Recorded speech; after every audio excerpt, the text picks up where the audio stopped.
Welcome to సరైన TV. ముందుగా headlines చూద్దాం.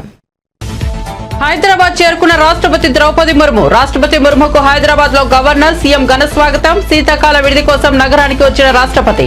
ఈ నెల 20న రాష్ట్రపతి నిలయంలో ఎట్ హోమ్ కార్యక్రమం.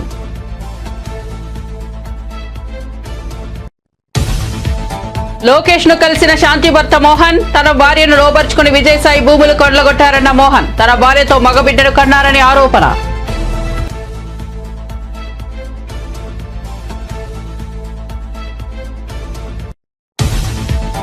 పహాడి షరీఫ్ పోలీస్ స్టేషన్ కు మోహన్ బాబు భార్య లేఖ. ఇంట్లో విష్ణు గొడవ చేయలేదన్న నిర్మల. ఇంటిపై మనోజ్ కు ఎంత హక్కు ఉందో విష్ణుకు కూడా అంతే హక్కు ఉందని వ్యాఖ్య. మనోజ్ ఫిర్యాదులో నిజం లేదన్న నిర్మల.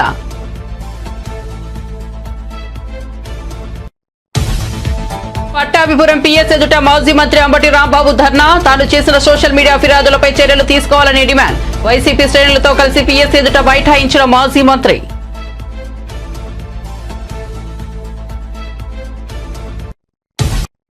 ఇక వార్త వివరాల్లోకి వెళ్తే రాష్ట్రపతి ద్రౌపది ముర్ము ఏపీ పర్యటన ముగించుకుని హైదరాబాద్ చేరుకున్నారు. హకీంపేట విమానాశ్రయంలో తెలంగాణ గవర్నర్ జిష్ణుదేవ్ వర్మ, ముఖ్యమంత్రి రేవంత్ రెడ్డి ఆమెకు ఘన స్వాగతం పలికారు. రాష్ట్రపతికి స్వాగతం పలికిన వారిలో గవర్నర్, సీఎంతో పాటు మంత్రి సీతక్క, ప్రభుత్వ ప్రధాన కార్యదర్శి శాంతికుమారి ఉన్నారు.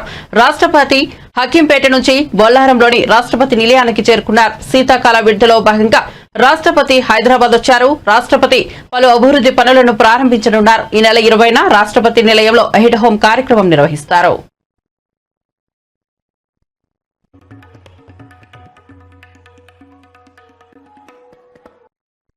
ఎన్నికల సమయంలో 6 గ్యారంటీలకు చట్టబద్దత కల్పిస్తామని ముఖ్యమంత్రి రేవంత్ రెడ్డి హామీ ఇచ్చి నేటికి 7 ఏడాది పూర్తయిందని, ఇప్పటికీ హామీలను అమలు చేయకుండా ప్రజలను మోసం చేయనున్నారని బీజేపీ శాసనసభాపక్ష నేత మహేశ్వర్ రెడ్డి అన్నారు. 6 గ్యారంటీలను అమలు చేసేందుకు తగినంత బడ్జెట్ లేదని డిప్యూటీ సీఎం బట్టి విక్రమార్క అంటున్నారని విమర్శించారు.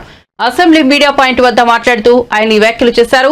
వాస్తవాలు తెలిసిన అధికారం కోసం తప్పుడు వాగ్దానాలతో అధికారంలోకి వచ్చారని మహేశ్వర్ రెడ్డి మండిపడ్డారు. ప్రభుత్వం ఏర్పడి 7 ఏడాదైన 6 గ్యారంటీలను అమలు చేయని ముఖ్యమంత్రి, ఉప ముఖ్యమంత్రిపై చీటింగ్ కేసు నమోదు చేయాలని డిమాండ్ చేశారు. ఉప ముఖ్యమంత్రి గారు బట్టి విక్రమార్క గారు బడ్జెట్ ప్రవేశపెడుతూ 2,91,159,000 కోట్ల బడ్జెట్ని ప్రవేశపెట్టిన అధ్యక్ష. మరి ఫిజికల్ బడ్జెట్ ఒకసారి చూసినట్లయితే అధ్యక్ష, ఈసారి 12.5% మరి గ్రోత్ ఉన్నది. అది జిఎస్డిపి అధ్యక్ష. జిఎస్డిపి గ్రోత్ ప్రకారం 3%ని 3.5%గా కేంద్ర ప్రభుత్వం మనకు అవకాశం ఇచ్చి ఈరోజు మనకు అప్పు తీసుకునేటువంటి అవకాశము మరి 16.5 లక్షల కోట్లకు గాను ఈరోజు మనకు దాదాపుగా మరి 57,000.75 crores అప్పు తీసుకునేటువంటి 57,000 కోట్ల అప్పు తీసుకునేటువంటి అవకాశం ఈ రాష్ట్ర ప్రభుత్వానికి ఉన్నది అధ్యక్ష. కానీ రాష్ట్ర ప్రభుత్వం ఈరోజు 1,27,000 కోట్లు అప్పు చేసి మరి ఏ రకంగా ఎఫ్ఆర్బిఎం పరిధిని దాటి తీసుకుంటా ఉన్నది. గ్యారంటీస్తో పాటు కానీ నాన్ గ్యారంటీస్ కానీ లేకుంటే ఏ విధమైనటువంటి అప్పైనా కానీ ఈరోజు ముఖ్యంగా మీరు చూసినట్లయితే అధ్యక్ష, మరి మొన్ననే మనం పేపర్లో చూసాం అధ్యక్ష, ఈరోజు ఈ రాష్ట్ర ప్రభుత్వంకి దాదాపు ఎకరం రాయదుర్గంలో ఉన్నటువంటి భూమి ఎకరం 50 కోట్ల రూపాయలు విలువ చేసే భూమి అధ్యక్ష. దాదాపు 400 ఎకరాల భూమి ప్రైవేట్ ఫైనాన్స్ సంస్థలకు తాకట్టు పెట్టుకోవాలని బహిరంగ మార్కెట్లో 20,000 కోట్ల విలువైనటువంటి భూముల్ని ఈరోజు తాకట్టు పెట్టి మర్చెంటైల్ బ్యాంక్ ఎంపిక చేసి దానికోసం టీజీఐఐసి వాళ్ళు ఒక ప్రత్యేకమైనటువంటి ఒక అడ్వర్టైజ్మెంట్ ఇచ్చి దానికి వాళ్ళను ఐడెంటిఫై చేసి మరి బ్యాంకర్స్ ఐడెంటిఫై చేసి వారికి 2-3% కమిషన్ ఇచ్చి మరి అప్పులు తీసుకునేటువంటి దుస్థితి రావడానికి బాధగా ఉంది అధ్యక్ష. మరి గ్యారంటీస్ ఉండి గ్యారంటీస్ లేకున్నా ఏ రకమైనటువంటి అప్పు తీసుకున్నా అది ఎఫ్ఆర్బిఎం పరిధిలోకి రావాల్సిందే అధ్యక్ష. ఈ రకంగా రాష్ట్రంలో విపరీతమైనటువంటి అప్పులు చేసేసి ఈ రాష్ట్రాన్ని ఇంకా దివాళా తీసేటువంటి పద్ధతిలో ఈ రాష్ట్ర ప్రభుత్వం నడుస్తుంది.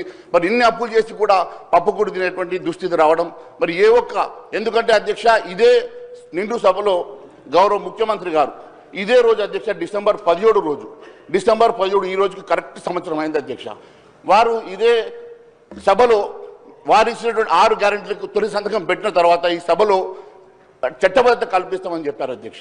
కనీసం చట్టబద్ధత కల్పించి ఈ డబ్బుని చట్టబద్ధత ప్రకారం 6 గ్యారెంటీలు అమలు చేసినా కూడా రాష్ట్ర ప్రజానీకానికి లాభం జరుగుండేది అధ్యక్ష. ఏ రకమైనటువంటి మరి 6 గ్యారెంటీల స్కీమ్స్ కానివ్వండి లేకుంటే ప్రజలకు ఇచ్చినట్టు హామీలు కానివ్వండి ఏవి కూడా ఇంప్లిమెంట్ చేయకుండా ఈ రకంగా లక్షల కోట్ల రూపాయలు అప్పు చేసేసి ఈరోజు ఈ రాష్ట్ర ప్రభుత్వం దివాలా దిశగా నడవడం చాలా బాధాకరంగా ఉంది అధ్యక్ష. థ్యాంక్ యూ అధ్యక్ష. ప్రముఖ సినీ నటుడు మోహన్ బాబు కుటుంబ వివాదం సంచలనం రేకెత్తించిన సంగతి తెలిసిందే. ఈ వివాదం నేపథ్యంలో మోహన్ బాబు భార్య నిర్మల తొలిసారి స్పందించారు. ఇంట్లో విష్ణు గొడవ చేసినట్లు జరుగుతున్న ప్రచారంపై ఆమె స్పష్టతనిచ్చారు. ఈ విషయంపై పహాడీ షరీఫ్ పోలీస్ స్టేషన్ కు ఆమె లేఖ రాశారు. డిసెంబర్ 14న నా పుట్టినరోజు సందర్భంగా విష్ణు జల్పల్లిలోని మా ఇంటికి కేకు తీసుకొచ్చి సెలబ్రేట్ చేశారని లేఖలో ఆమె పేర్కొన్నారు. ఆ రోజు విష్ణు గొడవ చేశాడంటూ పోలీసులకు మనోజ్ ఫిర్యాదు చేసినట్లు తనకు తెలిసిందని చెప్పారు. ఆ రోజు విష్ణు ఎలాంటి గొడవ చేయలేదని తెలిపారు. బర్త్డే సెలబ్రేషన్ తప్ప గొడవ జరగలేదని పేర్కొన్నారు. ఇంటికి వచ్చి తన గదిలో ఉన్న వస్తువులను తీసుకుని కాసేపు తనతో మాట్లాడి వెళ్లాడని చెప్పారు. తమ ఇంటిపై మనోజ్ కు ఎంత హక్కుందో విష్ణుకు కూడా అంతే హక్కు ఉందని తెలిపారు. మనోజ్ ఫిర్యాదులో నిజం లేదని చెప్పారు. తాము ఇక్కడ పని చేయలేమని చెప్పి ఇంట్లో పనిచేస్తున్న వాళ్లు మానేశారని, ఇందులో కూడా విష్ణు ప్రమేయం లేదని తెలిపారు. లోక్సభలో ప్రవేశపెట్టిన జమిలి ఎన్నికల బిల్లుకు తెలుగుదేశం పార్టీ మద్దతు పలికింది. దేశవ్యాప్తంగా నిర్వహించే ఎన్నికల విధానం సరళీకృతమవుతోందని టీడీపీ పేర్కొంది. కేంద్ర కమ్యూనికేషన్స్ మంత్రి పెమ్మసాని చంద్రశేఖర్ మాట్లాడుతూ జమిలి ఎన్నికల నిర్వహణ ద్వారా ఖర్చు తగ్గుతుందన్నారు. ఓటర్ల సంఖ్య కూడా పెరుగుతుందన్నారు. దేశవ్యాప్తంగా ఎన్నికల నిర్వహణ ద్వారా సుమారు 1,00,000 కోట్లు ఖర్చవుతుందని, అయితే జమిలి నిర్వహణతో ఆ ఖర్చు తగ్గే ఛాన్స్ ఉందన్నారు. ఏక్నాథ్ షిండే వర్గానికి చెందిన శివసేన పార్టీ కూడా బిల్లుకు మద్దతు ఇచ్చింది. such as Vikasit Bharat 2047 and aims to align them with Vikasit Andhra 2047, reflecting the true spirit of cooperative federalism and a shared vision for progress and development. Sir, there are several advantages of one nation, one election bill, but I would like to quote 4. Number one, reduced expenditure and logistical efficiency, sir. Although the official figures for the 2019 Lok Sabha elections vary, news reports estimate the Election Commission of India has spent more than 6,000 crores, sir. In 2024, the estimate of spend was more than 10,000 crores, sir. संक्षिप्त में okay आप पक्ष रखते हैं बस No, sir. No, please, let me. Yes, sir, give me 2 minutes. Come on. No. The Law Commission 2018 draft report and 27 Niti Aayog report estimates if Okay, both the Madam elections Mantri, are done please. simultaneously, the cost would reduce at least up to 40%, sir. If the elections are held simultaneously, the voter turnaround would be increased up to 7%, sir. Sir, if the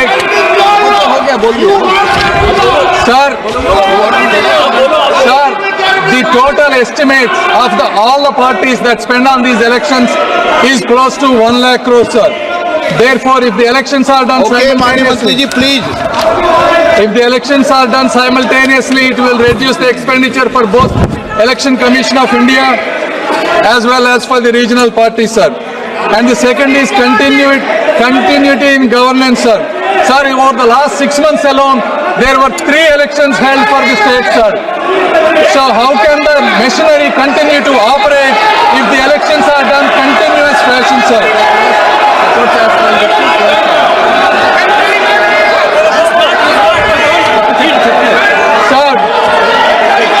Sir, fourth and probably the most important, sir, in this age, election campaigns amplified by media and technology no longer remain regional, but continuously influence the entire nation, creating large-scale ripple effects, sir. This constant political 10 ఏళ్లలో BRS ప్రభుత్వం పెట్టిన బకాయిలను తమ ప్రభుత్వం కడుతోందని deputy CM బట్టి విక్రమార్క తెలిపారు. విద్యుత్ రంగం, పౌర సరఫరాల శాఖలో గత ప్రభుత్వం 1,000 కోట్ల బకాయిలు పెట్టిందని ఆరోపించారు. శాసనసభను బీఆర్ఎస్ ఎమ్మెల్యే హరీష్ రావు తప్పుదోవ పట్టిస్తున్నారని విమర్శించారు. స్పీకర్ అనుమతితో అప్పులపై చర్చకు ప్రభుత్వం సిద్ధంగా ఉందని స్పష్టం చేశారు. శాసనసభ సమావేశాల్లో భాగంగా స్పీకర్ గడ్డం ప్రసాద్ కుమార్ ప్రశ్నోత్తరాలు నిర్వహించారు. ఈ సందర్భంగా హరీష్ రావు, బట్టి విక్రమార్క మధ్య వాదన కొనసాగింది. కోట్లు అప్పు చేశారు, మీరు 1,00,000 కోట్లు అప్పు చేసి బిల్లులు క్లియర్ చేయట్లేదు అంటున్నారు. 1,00,000 కోట్లు మేము చేయలేను, నేను చెప్పేది వినండి. మీ మీద గౌరవంతోనే చెప్తా ఉన్నాను. మీరు అడిగారు కాబట్టి అన్ని చెప్తాను, లేకపోతే చెప్పేవాడిని కూడా. 1,00,000 కోట్లు మేము చేయలేదు అధ్యక్ష. మళ్ళీ ఒకసారి చెప్తా ఉన్నాను క్లియర్గా, 52,000 కోట్లు మాత్రమే ఈ ప్రభుత్వం అప్పు చేసింది. దాంట్లో 66,000 కోట్లు వీరు చేసిన అప్పు వడ్డీ కట్టడానికే తీర్చాము అధ్యక్ష. వారు చేసుకొచ్చిన అప్పు ప్రిన్సిపల్ అమౌంట్కి ఆ వడ్డీకి కలిపి 66,000 కోట్లు మేము ఈ 10-11 నెలల్లో కట్టాము అధ్యక్ష. ఒకసారి ఆలోచన చేయండి. ఈ రాష్ట్ర విభజన జరిగినప్పుడు సంవత్సరం మొత్తానికి అప్పులు, ప్రిన్సిపల్ అమౌంట్, లేకపోతే ఇంట్రెస్ట్ అన్నీ కలిపి సంవత్సరం మొత్తానికి 6,400 కోట్లే అంత ఉండే కట్టడానికి. అటువంటిది ఈ 10 ఏళ్ళు వీళ్ళ పరిపాలన వల్ల సంవత్సరానికి 6,400 కోట్లు కట్టేదాన్ని మేము 66,000 కోట్లు బ్యాంకులు కట్టాల్సిన పరిస్థితి దుస్థితి తీసుకొచ్చారు అధ్యక్ష. వీళ్ళు మళ్ళీ ఇప్పుడు నీ సూత్రాలు మాట్లాడుతూ ఉన్నారు అధ్యక్ష. ఏం చేయాలా? ఇంకా ఇన్ని సత్యదూరమైన మాటలు మాట్లాడితే ఎట్లా అధ్యక్ష? చాలా బిల్లులు పెండింగ్ ఉన్నాయి. ఎస్, బిల్లులు ఎవరు పెండింగ్ పెట్టిపోయారు అధ్యక్ష? ఒకటా రెండా అధ్యక్ష? 40,000 కోట్ల రూపాయలు 40,000 కోట్ల రూపాయలు పెండింగ్ పెట్టిపోతే మీరు తెచ్చిన అప్పులకి వడ్డీ అసలు 66,000 కోట్లు ఆ అప్పుకి డబ్బులు కడుతూ మీరు ఈ పెట్టిపోయిన 40,000 కోట్ల బిల్లులు పెండింగ్ కూడా డబ్బులు కట్టుకుంటూ వస్తా ఉన్నాం అధ్యక్ష. ఈ 66,000 కోట్లు ఆడ బ్యాంక్ కడుతూనే వీళ్ళు పెండింగ్ పెట్టిన 40,000 కోట్ల బకాయిలు పెండింగ్ బిల్స్ ఉన్నాయి. వాటికి ఇప్పటికీ 14,000 కోట్ల రూపాయలు ఆ బిల్లులు కూడా తీర్చుకుంటూ వస్తున్నాం ఒకదాని తర్వాత. 40,000 కోట్ల నుంచి 28,000 కోట్లు తీసుకొచ్చాం. దాన్ని మీరు 10 ఏళ్ళు మురగబెట్టిపోతే 11 నెలల్లో మేమంత క్లియర్ చేసుకుంటూ వస్తా ఉన్నాం అధ్యక్ష. ఈ ఎఫ్ఆర్బిఎం వాటి గురించి అధ్యక్ష, సివిల్ సప్లైస్ కూడా అధ్యక్ష చివరికి ప్రతి గింజ మేము డబ్బులు పెట్టుకుంటున్నాం అని చెప్పుకుంటూ వచ్చారు వీళ్ళు అధ్యక్ష. సివిల్ సప్లైస్ బకాయిలు కూడా 18,000 కోట్లు బకాయిలు పెట్టిపోయారు. పాపం మా మంత్రి గారు ఉత్తమ్ కుమార్ రెడ్డి గారు వచ్చిన దగ్గర నుంచి ఆ సివిల్ సప్లైస్ లో బకాయిలు ఎట్లా తీర్చాలా, అక్కడ వీళ్ళు కనీసం బ్యాంక్ గ్యారంటీ కూడా లేకుండా తీసుకోకుండా కొన్ని వేల కోట్ల రూపాయల ప్రజలకు సంబంధించిన ప్యాడీని ఆడ ఆ మిల్లర్ల దగ్గర పెట్టిపోతే ఆడబడితే ఆడ పెట్టిపోయారు అధ్యక్ష. దాన్ని క్లియర్ చేయలేదు, అమ్మలేదు, లేకపోతే ఎఫ్సీఐకి లేదు, లేకపోతే ఆ డబ్బులు మళ్ళీ సివిల్ సప్లైస్ ద్వారా రియలైజ్ చేసేయలేదు. పాపం మా ఉత్తమ్ కుమార్ రెడ్డి గారు వచ్చిన దగ్గర నుంచి రోజువారీ దాని మీద కంటిన్యూస్గా రివ్యూ చేసుకుంటూ ఇప్పటికీ దాంట్లో రియలైజేషన్ ఆ బకాయిలు అక్కడి నుంచి ఇక్కడ నుంచి రావాల్సిన 11,000 తీసుకొచ్చారు. అక్కడ మీరు వదిలేసిపోయినటువంటి ఆ ప్యాడీని వారు ఆక్షన్ చేసి రాష్ట్రానికి ఆదాయం తీసుకొస్తా ఉన్నారు. ఆ సివిల్ సప్లైస్ కూడా గాలికి వదిలేసిపోతే మీరు వారిని దాన్ని ప్రక్షాళన చేసి స్ట్రీమ్లైన్ చేసి ఇవాళ ఈ రాష్ట్రంలో పండిన ప్రతి గింజని కొనటమే కాదు అధ్యక్ష, కొన్నదానికి 3 రోజుల్లోనే డబ్బులు ఇస్తా ఉన్నారు వారు. ఎవరైనా ఇచ్చారా మీరు మీ జీవితంలో 10 ఏళ్లలో అధ్యక్ష? వాళ్ళు చెప్పిన లెక్కలు అదే కార్పొరేషన్స్ గురించి కూడా చెప్పారు వాళ్ళు. అందుకే అన్న అదే కార్పొరేషన్ ఎప్పుడైనా వాళ్ళ జీవితంలో 3 రోజుల్లో డబ్బులు ఇచ్చారు అధ్యక్ష. అరే పాపం వాళ్ళు కళ్ళాల్లో కొనుగోలు చేసి మిల్లు పోతే డబ్బులు రాక నెలల తరబడి తిరిగేటువంటి రోజులు మేము చూసాం. ఇవాళ కొనుగోలు చేయటం ఒకటే కాదు అధ్యక్ష, వాళ్ళ డబ్బులు ఇటమే కాదు, చివరికి సన్నాలకి క్వింటాకి 500 రూపాయలు ఇస్తా ఉన్నారు. ఆ 500 కూడా 3 రోజులు ఇస్తా ఉన్నారు అధ్యక్ష. ఇంకోటి పాయింట్ ఆఫ్ ఆర్డర్ ఎందుకు? మూసీ అభివృద్ధి పేరిట పరివాహక ప్రాంతంలో కూలగొట్టిన ఇళ్లకు ఈవీఎంలు ఉంటే ప్రభుత్వం చెల్లిస్తుందా అని బీఆర్ఎస్ ఎమ్మెల్సీ కవిత సూటిగా ప్రశ్నించారు. మూసీ అభివృద్ధి కోసం Musi river development corporation limited ద్వారా డీపీఆర్ చేస్తున్నామని మంత్రి శ్రీధర్ బాబు శాసన మండలిలో ప్రస్తావించగా ఎమ్మెల్సీ కవిత పలు అంశాలపై ప్రశ్నలు సంధించారు. దీనికి సంబంధించి ప్రభుత్వం ఇచ్చినటువంటి ఆన్సర్లో నేను పాయింట్అవుట్ చేస్తా ఉన్నాను సార్. ఫస్ట్ పాయింట్లో చాలా క్లారిటీగా the estimated cost to be incurred for the project will be ascertained upon the finalization of the detailed project report అని చెప్పారు సార్ వారు. అయితే దీనికి ఆపోజిట్గా నిర్దిష్టమైనటువంటి సమాచారం మా దగ్గర ఉంది సార్. వరల్డ్ బ్యాంక్లో ఈ ప్రభుత్వం 4,100 కోట్లు మాకు కావాలి మూసీ సుందరీకరణ ప్రాజెక్ట్ కోసం అని చెప్పి వరల్డ్ బ్యాంక్కి సబ్మిట్ చేసింది సార్. ఈ గవర్నమెంట్ సబ్మిట్ చేసిన మాట వాస్తవమా కాదా? చేసుంటే అది ఏ తేదీన చేశారో ఇంపార్టెంట్ సార్. ఎందుకంటే ఇవాళ 16వ తారీఖు ఇవాళ 17 డిసెంబర్ సార్. 17 డిసెంబర్లో హౌస్లో మనకి ఇచ్చిన సమాధానం డిపిఆర్ ప్రిపేర్ కాలేదని సార్. మరి వీళ్ళు వరల్డ్ బ్యాంక్లో డిపిఆర్ ప్రిపేర్ కాకుండా 4100 కోట్ల లోన్ కావాలని ఎప్పుడు అడిగారు? ఆ డేట్స్ ఏంటి దయచేసి ప్రభుత్వం క్రిస్టల్ క్లియర్గా ప్రజలకు చెప్పాల్సినటువంటి అవసరం ఉంది సార్. అట్లానే ఎంఆర్డిసిఎల్ అనేటటువంటి కన్సార్టియంని ఆన్బోర్డ్ చేసుకున్నాము, ఇంకా కూడా మేము డిపిఆర్ ప్రిపరేషన్ చేస్తూ ఉన్నామని చెప్తా ఉన్నారు సార్. నిన్నగాక మొన్న మనం గౌరవ ముఖ్యమంత్రి గారిని చూసినాం సార్. వారు ఢిల్లీకి వెళ్ళి అక్కడ కేంద్ర మంత్రి కిషన్ రెడ్డి గారిని కలిసి 14,000 కోట్ల రూపాయలు మాకు మూసీ అభివృద్ధికి కావాలని చెప్పి అడగడం జరిగింది సార్. మరి అది ఏ ప్రాతిపదికన అడిగినారు? మీకు డిపిఆర్ లేకపోతే మూసీ దగ్గర మీరు 14,000 కోట్లు ఏం ప్రాజెక్టుల కోసం అడిగినరు, ఎందుకోసం అడిగినరు? మరి ఒకవేళ అవి రెండు వాస్తవం అయితే సీఎం గారు 14,000 కోట్లు అడగడం, అట్లానే వరల్డ్ బ్యాంకుకి మీరు అడగడం వాస్తవం అయితే మరి ఇక్కడ మమ్మల్ని తప్పుదోవ పట్టిస్తున్నారా? సభ సాక్షిగా మీరు తప్పుడు సమాచారం ప్రజలకు సభ్యులకు ఇస్తున్నారా?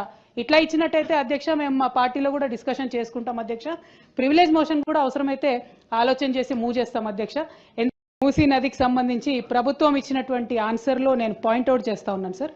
ఫస్ట్ పాయింట్లో చాలా క్లారిటీగా the estimated cost to be incurred for the project will be ascertained upon the finalisation of the detailed.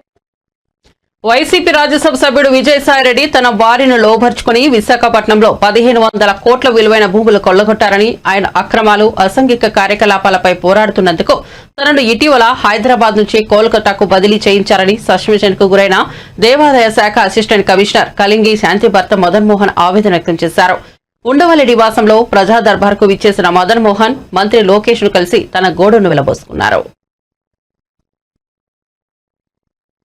అక్రమ నిర్మాణాల కూల్చివేతలపై హైడ్రా కమిషనర్ రంగనాథ్ కీలక వ్యాఖ్యలు చేశారు. జూలై తర్వాత చేపట్టిన అక్రమ నిర్మాణాలను కూల్చివేస్తామని స్పష్టం చేశారు. హైడ్రా ఏర్పడక ముందు ఉన్న నిర్మాణాలను అనుమతులు లేకపోయినా వాటి జోలికి వెళ్లబోమన్నారు. పేదల జోలికి హైడ్రా రాదని తేల్చి చెప్పారు. గతంలో పర్మిషన్ తీసుకుని ఇప్పుడు నిర్మిస్తున్న నిర్మాణాల వైపు వెళ్లమన్నారు. ఎలాంటి అనుమతులు లేకుండా నిర్మిస్తున్న వాటికి మాత్రం కూల్చివేతలు తప్పదన్నారు. ఇక్కడ చెరువులో మనం చూస్తున్నాం చాలా ఈ ఎఫ్టిఎల్ జోన్ లో పెద్ద ఎత్తున డంపింగ్, అంటే ఈ కన్స్ట్రక్షన్ మెటీరియల్ ఏదైతే ఉందో ఆ కన్స్ట్రక్షన్ మెటీరియల్ తీసుకొచ్చి ఇక్కడ డంప్ చేస్తూ చెరువును పూడవటం అనేది, అదేంటంటే దానికి ఒక సాకుగా పట్టా ల్యాండ్స్ ఉన్నాయి, మా ప్రైవేట్ పట్టా ల్యాండ్స్ అనేటటువంటిది ఒకటి సాకుగా తీసుకొని చేస్తూ ఉన్నారు. సో దీనికి ఇక్కడ చూసినప్పుడు ఇక్కడ చాలా బిల్డింగ్స్, అంటే చాలా పేదవాళ్ళు, మధ్యతరగతి వాళ్ళు చాలా మంది గతంలో కట్టుకున్నటువంటి ఇల్లులు ఉన్నాయి. అవి పర్మిషన్స్ ఉన్నా పర్మిషన్స్ లేకున్నా కానీ వాటి జోలికి హైడ్రా వెళ్ళదు.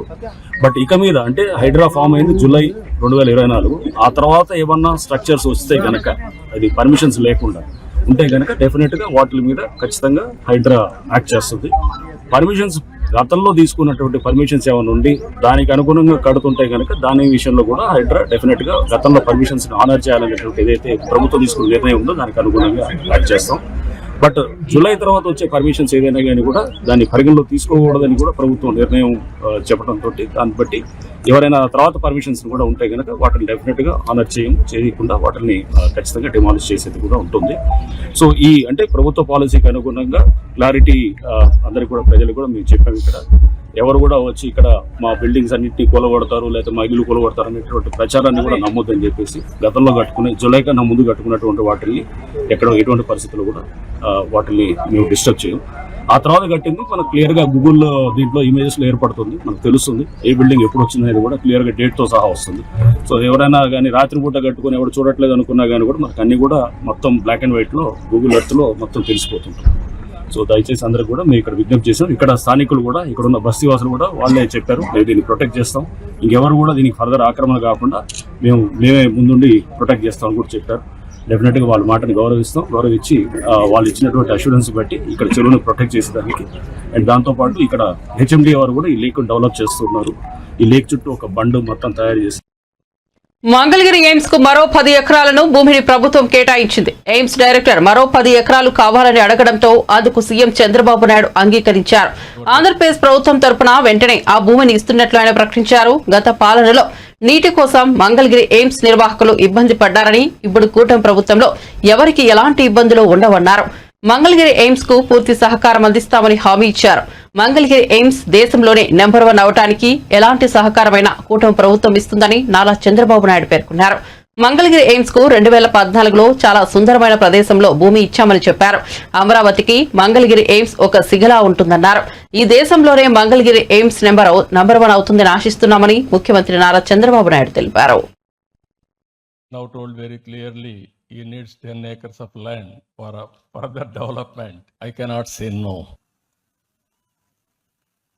Your director just now told very clearly, he needs 10 acres of land for further development. I cannot say no. Immediately, we will give that land wherever he select. As on today, 183.11 acres we have given. Not the quantum of land, but the quality of land. If you can see the quality nowhere, even I am jealous now to study here, if possible. That is how it is there. Recently we had some problems of water, all these things. In future you won't have any problem. Either water or approach roads or power supply or storm water and also anything for that matter. This is our top priority. We will do everything for building this institute, one of the most beautiful institute here. And also this 10 acres, your management is trying to develop in Kolanakonda research block, School of Public Health, IIT Customs and Indirect Taxes and Narcotics in Hindupur. These are all 12 universities Government of India has sanctioned. All these institutions are going to become institutions of excellence in course of time. I asked your director, 9 years institute, what is our rank? All India level, among all India medical sciences. He said 8. Why can't we achieve number 1? This is where I am requesting you, always aim high, you will reach it. I am confident. Anyway, I am going to come every year your convocation. As a side by, I am going to watch every year which place we are achieving. Today is the 8th place. Along with the students' merit, we have to improve the institution merit also. Then we will have a pride. That is where best place in India, best rank in India, All India Institute, which is the best rank, that is Mangalagiri, All India Institute of Medical Science. Along with you, I am telling you, I am assuring you, Amaravati we are building in a big way. Now we are spending nearly 50,000 crores within 3 years' time to make Amaravati one of the most beautiful city with a world-class infrastructure, ultimately green energy. And I can say in course of time, if you use green energy and also pollution-free atmosphere, then less people will come to your institute. That is more healthy. That is our aim. That is where we are working. I wish all the best. Excellent occasion by seeing auditorium also, one of the most beautiful auditorium. Well designed. Very happy to be here. Even outside also, greenery, landscaping, everything is looking nice. There is still a lot of scope for improvement. That is where I am thinking. We will work together. I am here to support all your efforts. What all you want with నగరంలో ఇటీవల విద్యార్థుల బలవన్మరణాల పట్ల సర్వత్రా ఆందోళన వ్యక్తమవుతోంది. పలు కారణాలతో suicide చేసుకుంటున్న వారి సంఖ్య పెరుగుతోంది. మంగళవారం హయత్ నగర్ లో నారాయణ స్కూల్ విద్యార్థి ఆత్మహత్యకు పాల్పడ్డాడు. 7వ తరగతి విద్యార్థి లోహిత్ ఉరేసుకుని ఆత్మహత్య చేసుకున్నాడు. హయత్ నగర్ నారాయణ స్కూల్లో హాస్టల్ ఘటన జరిగింది. విద్యార్థి మృతిపై నారాయణ యాజమాన్యం పొంతనలేని సమాధానాలు చెబుతోంది. ఫిజిక్స్ టీచర్ వేధింపుల వల్లే తమ కుమారుడు ఉరి వేసుకున్నాడని, ఫిజిక్స్ టీచర్ క్లాస్ లీడర్తో మా కుమారుడిని కొట్టించాడంటూ తల్లిదండ్రులు ఆరోపిస్తున్నారు. హాస్టల్ ఎదుట భారీగా పోలీసులు మోహరించారు. ఇక్కడ వచ్చి శవాలను చేసి ఇంటికి పంపిస్తున్నారు. నాలాంటి కొడుకులు ఎంతో మంది ఇక్కడ బలైపోయిన వాళ్ళు ఉన్నారు. ఇలాంటిది నెక్స్ట్ జరగకుండా ఉండాలని, యాజమాన్యం పైన కఠిన చర్యలు తీసుకోవాలని, మా బాబు చావుకు కారణము ఏమో చెప్పమంటే ఇప్పటివరకు చెప్పట్లేదు. ఆ చావు కారణం ఏం జరిగింది అదేదో వచ్చి యజమాన్యం వచ్చి ముందుకై మాకు విషయం చెప్తేనే బాగుంటది. మేము వచ్చి దాదాపు 1:00కి వచ్చినాము, నైట్ 1:00కి వచ్చినాము. ఇంకోటి 1:00 నుంచి ఇప్పటి వరకు కూడా వాళ్ళు ఏమాత్రం స్పందన లేదు. యజమాన్యం ఎవరు కూడా ముందుకు రావట్లేదు. లోపల తప్పు చేసిన వాళ్ళలాగా లోపల దావుకున్నారు. జరిగిన తర్వాత 8, 8:30, 9కి జరిగిందో ఎప్పుడు జరిగిందో తెలియదు. అది బాబు లోపలికి పోయి రూమ్ లోకి పోయిన తర్వాత కూడా ఎవరు కూడా చూడకుండా నిర్లక్ష్యం చేసి బాబు చావుకు 100% కారణమైందని మేము చెప్తున్నాం. మాట్లాడాడు బాబు నాతోటి 7:30కి మాట్లాడాడు. డిన్నర్ అయిందని అంటే అయింది అని చెప్పాడు అంతే. ప్రాబ్లం అంటే ఏం లేదు అసలు. అంతకు ముందు కొంచెం ఉండబుద్ధి కావట్లేదు నాన్న అన్నాడు. మొన్న సండే రోజు నేను వచ్చి ఆల్రెడీ వచ్చి చూసి వెళ్ళిపోయినాను. సండే రోజు వచ్చాను. అంతకు ముందు ఒకసారి కన్సల్టింగ్ చేసి ఈ బ్రాంచ్ బాగాలేదు అని చెప్పి అన్నాడు బాబు. ఈ బ్రాంచ్ బాగాలేదు, వేరే బ్రాంచ్ కంటే పిల్లి పుల్లారెడ్డికి చేంజ్ చేసుకున్నాం అని చెప్పేసి మేము అక్కడికి రెఫర్ చేయండి, లెటర్ రాయండి, ఏదో మాకు ఫీజు సడలింపు చెప్పండి, ఏదో ఒకటి చెప్పండి మాట్లాడదాం అంటే ఎవరు కూడా ప్రిన్సిపాల్ కానీ ఏవో కానీ డిఈ కానీ ఎవరు కూడా మాకు సమాధానం చెప్పక పొద్దుగాల 9 నుంచి వచ్చి సాయంత్రం 6 దాకా ఎదురు చూసి పోయిన కాలాలే ఉన్నాయి తప్ప ఇప్పటి వరకు ఏ రోజు కూడా మా అబ్బాయిని వేసినప్పటి నుంచి ఇప్పటి వరకు కూడా ఈ యజమాన్యం ప్రిన్సిపాల్ కానీ ఏవో కానీ ఎవరు కూడా సరి అయిన సమాధానం చెప్పక అంత తిక్కగా ఏమంత మనం ఏదో పైసలు ఎక్కువ వీళ్ళతో చదివిస్తున్నట్టు కనిపిస్తుంది. ఇంటిమేషన్ అసలు లేదు. సిఐ గారు చెప్తేను మాకు తెలిసింది. మా బాబు ఏం జరిగిందో తెలియదు, ఊరేసుకున్నారని అంటున్నారు. ఆ విషయం మాకు చూపించాలి కదా, చూపించకుండా ఇప్పటికి బాడీని చూపించలేదు, యజమాన్యం రావట్లేదు, మా బాబు ఏడ ఉన్నాడో మాకు తెలియట్లేదు.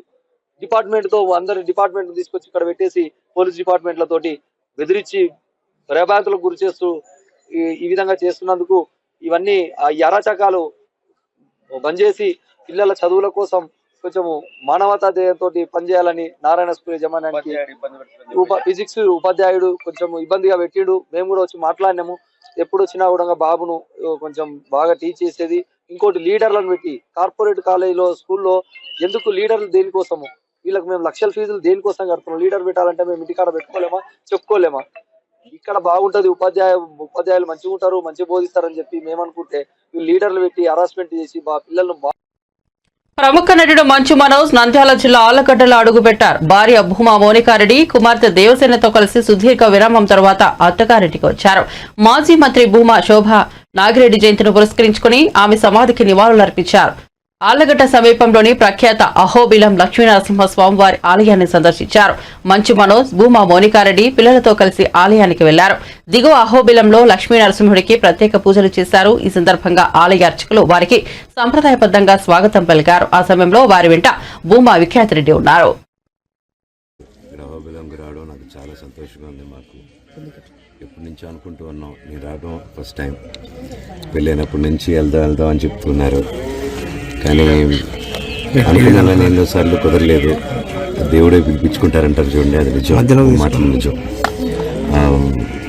ఈరోజు ఆలగడ్డకి నిన్న మా అత్తగారు జయంతికి పాపని మొట్టమొదటిసారి తీసుకొచ్చాం. అండ్ అది కూడా అత్తగారి జయంతికి తీసుకొద్దామని ఎప్పుడు ఎంతో కాలంగా వెయిట్ చూస్తున్నాం. షూటింగ్ జరుగుతూనింది, ఆవిడ పనుల మీద ఉన్నారు, పిల్లలు. సో ఫైనల్గా నేను బ్రేక్ తీసుకొని ఆ ప్రొడక్షన్ కూడా నాకు ఆఫ్ ఇవ్వడం థ్యాంక్ యూ. అండ్ ఈరోజు ఇక్కడ రావడం చాలా మనశ్శాంతిగా ఉంది. ఎంతో మనసు భారంతో వచ్చాను, ఇక్కడికి వచ్చాము. అండ్ ఊరికి రాగానే మా బంధువుల్ని, మా ఇంట్లో వాళ్ళని ఇక్కడ అందరిని చూడగానే చాలా ఆనందంగా ఉంది. వాళ్ళ ప్రేమ, ఆప్యాయత. అండ్ అలాగే ఒకరోజు ఉండి గుళ్ళన్నీ తిరిగి వెళ్దాం, ఇక్కడ గుళ్ళానికి వచ్చి వెళ్దాం అని నేను రాత్రి రావడం జరిగింది. వచ్చి తిరిగి వెళ్ళాము, కొంచెం చీకటి పడింది. వచ్చేసరికి లేదు, తెల్లారుజాను మళ్ళీ వద్దామని ఈరోజు మేము పొద్దునే బయలుదేరాల్సింది ఉండి మళ్ళీ గుడి దగ్గరికి వచ్చి ఇక్కడ టైం స్పెండ్ చేసి కొంచెం దేవుడి దర్శనం, ఇక్కడ కొంచెం టైం స్పెండ్ చేస్తేనే మనసు చాలా ఆనందంగా ఉంది. ప్రతి ఒక్కరూ ఎవరికి మనసు కష్టంగా ఉన్నా, ఇల్లు భారంగా ఉన్నా ఇక్కడికి రండి. చాలా విశేషమైన గుడి, ఇక్కడ వచ్చి ప్రార్థించుకుని అంత మంచి జరుగుతుంది. ఆ నరసింహస్వామి ఎప్పుడూ తోడుగా ఉండాలని, మాకు మా కుటుంబానికి, మీకు మీ కుటుంబానికి తోడు ఉండాలని కోరుకుంటున్నాను. Thank you sir. మీ సినిమాల గురించి చెప్పండి సార్. మళ్ళీ రీఎంట్రీ కమ్బ్యాక్ ఇస్తున్నారు సార్. అవునండి, భైరవం అనే సినిమా షూటింగ్ జరుగుతుంది ఇప్పుడు. నేను బులెటిన్ ముగించే ముందు హెడ్లైన్స్ మరోసారి చూద్దాం. హైదరాబాద్ చేరుకున్న రాష్ట్రపతి ద్రౌపది ముర్ము. రాష్ట్రపతి ముర్ముకు హైదరాబాద్ లో గవర్నర్, సీఎం ఘన స్వాగతం. శీతాకాల విడిది కోసం నగరానికి వచ్చిన రాష్ట్రపతి. ఈ నెల 20న రాష్ట్రపతి నిలయంలో ఎట్ హోమ్ కార్యక్రమం.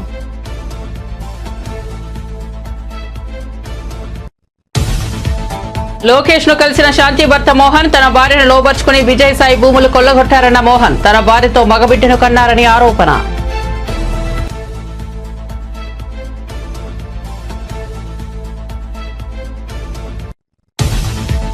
పహాడీ షరీఫ్ పోలీస్ స్టేషన్ కు మోహన్ బాబు భార్య లేఖ.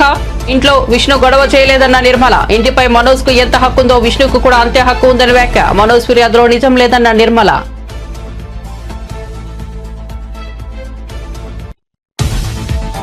పట్టాభిపురం పిఎస్ ఎదుట మాజీ మంత్రి అంబటి రాంబాబు ధర్నా. తాను చేసిన సోషల్ మీడియా ఫిర్యాదులపై చర్యలు తీసుకోవాలని డిమాండ్. వైసీపీ శ్రేణులతో కలిసి పిఎస్ ఎదుట బైఠాయించిన మాజీ మంత్రి.